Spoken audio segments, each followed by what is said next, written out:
Chapter 3. The Letters from No One. The escape of the Brazilian boa constrictor earned Harry his longest ever punishment.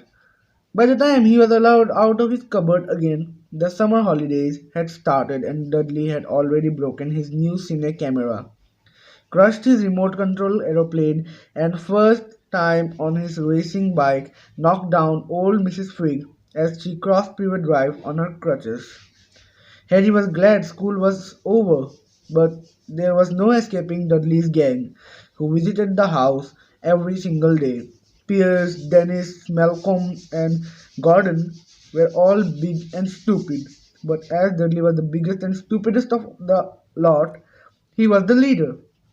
The rest of them were all quite happy to join in Dudley's favorite sport, Harry hunting. This was why Harry spent as much time as possible out of the house, wandering around and thinking about the end of the holidays, where he could see a tiny ray of hope. When September came, he would be going off to secondary school, and for the first time in his life, he wouldn't be with Dudley. Dudley had a place at Uncle Vernon's old school, Smeltings. Pierce Polkiss was going there too. Harry, on the other hand, was going to Stonewall High, the local comprehensive. Dudley thought it was very funny. There They stuff people's head down the toilet first day at Stonewall. he told Harry. Want to come upstairs and practice? No, thanks, said Harry. The poor toilet never had anything as horrible as your head down it. It might be sink. Then he ran before Dudley could work out what he'd said. One day in July, Aunt Petunia took Dudley to London to buy his Smeltings uniform, leaving Harry at Mrs. Figg's. Mrs. Figg wasn't as bad as usual. It turned out she'd broken her leg tripping over one of her cats, and she didn't seem quite as fond of them as before. She let Harry watch television and gave him a bit of chocolate cake that tasted as though she'd had it for several years. That evening, Dudley paraded around the living room for the family in his brand new uniform. Smelting's boy wore maroon tailcoats, orange knickerbockers, and flat straw hats called boaters. They also carried knobbly sticks used for hitting each other while the teachers weren't looking. This was supposed to be a good training for later life.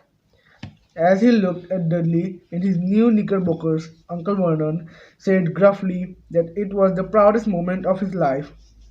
Aunt Petunia burst into tears and said she couldn't believe it was her Ickle Dudleykins. He looked so handsome and grown up. Harry didn't trust himself to speak. He thought two of his ribs might already have cracked from trying not to laugh. There was a horrible smell in the kitchen next morning when Harry went in for breakfast. It seemed to be coming from a large metal tub in the sink. He went to have a look. The tub was full of what looked like dirty rags swimming in the grey water. What's this? He asked Aunt Petunia. Her lips tightened as they always did if he dared to ask a question. The new school uniform. She said. Harry looked in the bowl again. Oh, he said. I didn't realize it had to be so wet, Don't be stupid. snapped Aunt Petunia. Yeah. I'm dyeing some of Dudley's old things grey for you. It's look just like everyone else when I've finished. Harry seriously doubted this, but thought it best not to argue. He sat down at the table and tried not to think about how he was going to look on his first day at Stonewall High, like he was wearing bits of an old elephant skin.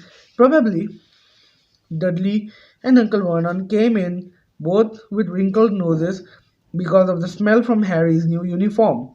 Uncle Vernon opened his newspaper as usual, and Dudley banged his smelting sticks which he carried everywhere on the table. They heard the click of the letter box and flop of letters on the doormat, Get the post, Dudley. said Uncle Vernon from behind the paper. Make Harry get it. Get the post, Harry. Make Dudley get it. Poke him with your smelting stick, Dudley. Harry dodged the smelting stick and went to get the post. Three things lay on the doormat: a postcard from Uncle Vernon's sister Margie, who was holidaying on the Isle of Wight, a brown envelope that looked like a bill, and a letter for Harry. Harry picked it up and stared at it, his heart twanging like a giant elastic band. No one ever in his whole life had written to him. Who would? He had no friends, no other relatives. He didn't belong to the library, so he'd never even got a rude note asking for books back. Yet, here it was, a letter addressed so plainly there could be no mistakes. Mr. H. Potter, The Cupboard Under the Stairs, 4 Privet Drive, Little Whinging Shuri. The envelope was thick and heavy, made of yellowish parchment, and the address was written in emerald green ink. There was no stamp. Turning the envelope over, his hand trembling, Harry saw a purple wax seal bearing a coat of arms, a lion, an eagle, a badger, and a snake surrounding a letter H. Hurry up, boy. Shouted Uncle Vernon from the kitchen. What are you doing? Checking for letter bombs? He chuckled on his own joke. Harry went back to the kitchen, still staring at his letter. He handed Uncle Vernon the bill and the postcard, sat down and slowly began to open the yellow envelope. Uncle Vernon ripped open the bill, snorted in disgust, and flipped over the postcard. Bug is ill. He informed Aunt Petunia, Ate a funny walk. Dad, said Dudley suddenly. Dad, Harry got something. Harry was on the point of unfolding his letter, which was written on the same heavy parchment as the envelope, when it was jerked sharply out of his hand by Uncle Vernon. "That's mine!" said Harry, trying to snatch it back. Who'd be writing to you? Sneered Uncle Vernon, shaking the letter open with one hand and glancing at it. His face went from red to green faster than a set of traffic lights, and it didn't stop there. Within seconds, it was the greyish white of the old porridge. Petunia? Huh? He gasped. Dudley tried to grab the letter to read it, but Uncle Vernon held it high out of his reach. Aunt Petunia took it curiously and read the first line. For a moment, it looked as though she might faint. She clutched her throat and made a choking noise. Oh, Vernon! Oh my goodness, Vernon!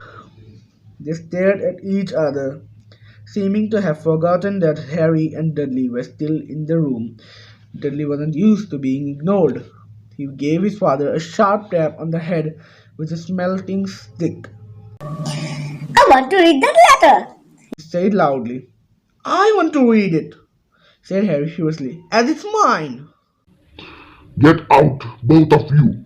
Croaked Uncle Vernon, stuffing the letter back inside its envelope. Harry didn't move. "I want my letter!" he shouted. Let me say it. Demanded Dudley. Out. Roared Uncle Vernon, and he took both Harry and Dudley by the scruffs of the neck and threw them into the hall, slamming the kitchen door behind them. Harry and Dudley promptly had a furious but silent fight over who would listen at the keyhole. Dudley won, so Harry, his glasses dangling from one ear, lay flat on his stomach to listen at the crack between door and floor. Vernon, Aunt Petunia was saying in a quivering voice.